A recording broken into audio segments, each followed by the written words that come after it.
Cardinal John, it is my pleasure to meet you again in this your office. The purpose of my coming today is to ask you a few questions about the encyclical Laudato Si. So this document is something that is calling the entire world to respond to the climate change issues right now. Yes, it is, Prince. Welcome. It's a pleasure to be with you and to have the opportunity to reflect on Laudato Si.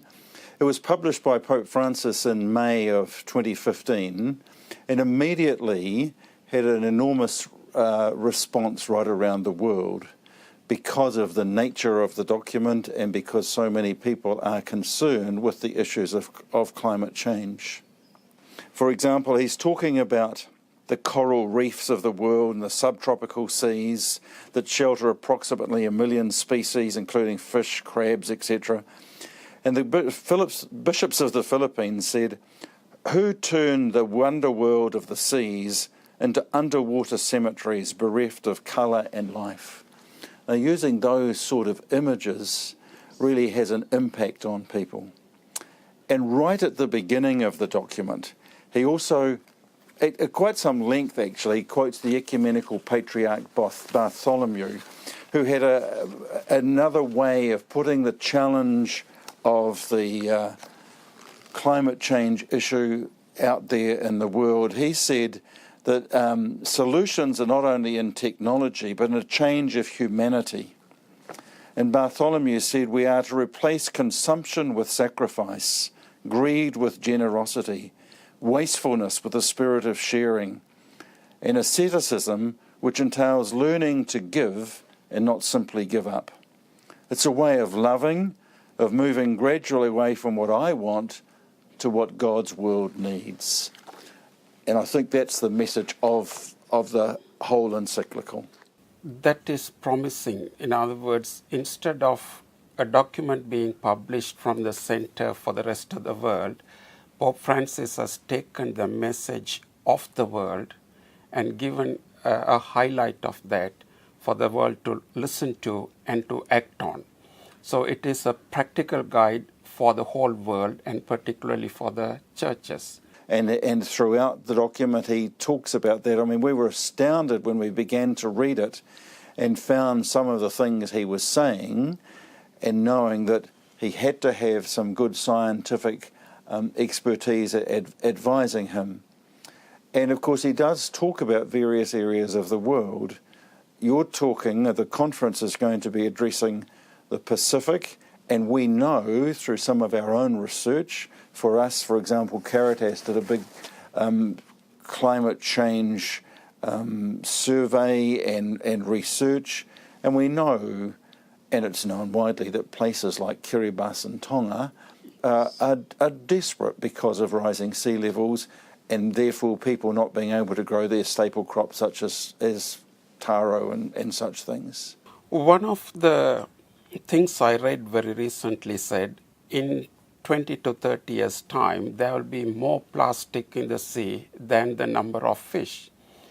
That's a kind of an alarming statement that is calling the world to respond to do something now, so that we will have fish instead of plastic in the sea.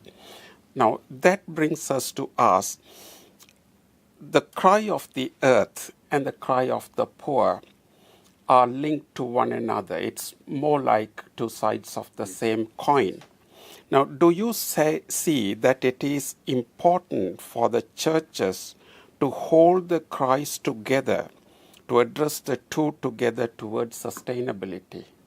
It's absolutely essential that the cry of the poor is heard because they are the ones who suffer from the cry of the earth. People who are living in places where the waters are polluted, where they can't grow fresh vegetables and fruit, where they're living in cities where there's pollution, where there's little sanitation, they're the people who suffer.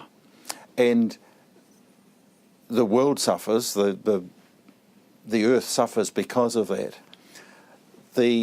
The challenge, and very clear in the encyclical, is that a lot of this damage done to our planet, which the Pope calls Sister Earth, is because of huge corporations who, are more concerned about their profits than about what happens to the poor. So the cry of the poor is essential, and it is absolutely, totally connected to the cry of the earth because of the fact that they're the ones who suffer from it. So this brings us to the gospel call of good news to the poor. Absolutely. So as churches, we need to be more proactive in caring for the poor and to take up the issue so that we create environment for the poor to build up their lives and to have some equity in the long run. Absolutely. But he says in that, a wholesome life can light up a seemingly undesirable environment. The feeling of asphyxiation brought on by densely populated residential areas is countered if close and warm relationships developed, if communities are created, if the limitations of the environment are compensated for in the interior of each person, who feels held within a network of solidarity and belonging. In this way, any place can turn from being hell on earth into the setting for a dignified life. Now, I think that's incredible, saying that we're all responsible for creating communities of love and solidarity. When we think that people are living in areas around the world which for them is hell on earth because there's not sufficient food, there's not sufficient clean water, there's not sufficient sanitation, the churches are able to make responses that build that setting for a dignified life. Now that means that everyone has to be involved in this. It's not just for a few people who are interested. And he's saying that the churches have a responsibility to do that. And I just think it's a wonderful way of saying we have the opportunity to create that setting for a dignified life rather than hell on earth, in whatever way peoples in our communities might be experiencing hell on earth. So, Laudato Si is characterized by the idea of integral ecology and the connectedness of all of creation. What are your thoughts about reinterpreting the biblical idea of dominion? When I read that, immediately I think dominion actually means stewardship. It doesn't mean using it for our own selfish means, but this is a gift given to us. So how are we going to care for it? How are we going to look after it in such a way that the goods that we often take for granted today are there for the next generation and the generation after that? Some people think, yes, dominion means, yes, use it as you will, recklessly, but it's not that at all. It is about stewardship. And I believe that people need to be taught that our churches need to spend a lot of time reflecting on the concept of stewardship and how we use the gifts. But that means people need to see that they are God's gifts to us. And rather than just taking for granted that these fuels are here for us to use, these trees can be chopped down at will, food can be wasted. There's an educational challenge there for all our churches. Some theological or biblical interpretation is leading towards the destruction of the earth in terms of that ultimately this earth to be abandoned, a new heaven and a new earth is coming down. So some are going along that line, justifying the exploitation of the sister earth. Now, we clearly see that that is not going to help us and that we are inflicting a destruction on ourselves. But it is more, rather than on us, it is going to be the next generation that is going to be affected. And we also see that the Pacific Islands being threatened by the rising sea level. So, in what ways do you see the Laudato Si addressing that aspect of Christian thinking? I think there are many aspects to Laudato Si that do address that. The whole thing of how we use the gifts that God has given us, it's not that we just think, the new heaven and the new earth are going to come in some way, and so we can do what we like with the resources that are around us. I think one of the things that we have to keep addressing for people everywhere are the assumptions that people make that the goods of the earth can just be used for our own, often very our own selfish purposes. And we can see that in the waste and the pollution that's around the world. We may not always see it here in New Zealand because we live in such a beautiful country with wonderful resources. But you don't have to travel very far to see that.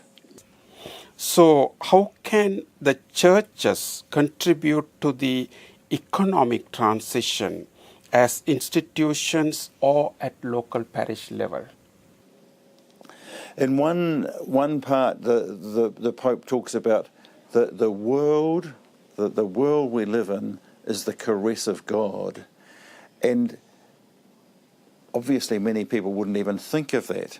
So the challenge is to say, well, where did this world come from?